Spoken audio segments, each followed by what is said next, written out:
কৌশিকী অমাবস্যার রাতে তারাপীঠের ফিলিংটা ঠিক কী রকম হয় এই বিষয়টা অনেকেই জানতে চেয়েছেন। এটা যদিও মুখে বলে বোঝানোর মতো নয়, তাও আমি একটু চেষ্টা করছি। শুনুন তাহলে। এই রাতে যখন আপনি তারাপীঠে পা দেবেন, দেখবেন আপনার চারপাশে অসংখ্য ভক্ত জয় মা তারা, জয় মা তারা বলছে।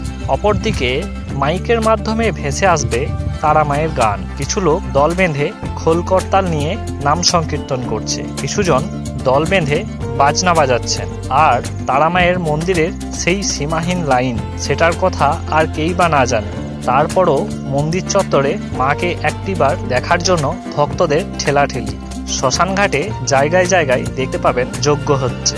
অনেক তান্ত্রিকরা তাদের সিদ্ধি লাভের জন্য মা তারার আরাধনা করছেন। আর মা তারার মন্দিরের সেই আলোকসজ্জা, যেটা সকল ভক্তদের মোহিত করে। সব মিলিয়ে কৌশিকী অমাবস্যার রাতটা তারাপীঠে যে কতটা সুন্দর, সেটা যারা গিয়েছে তারাই জানে।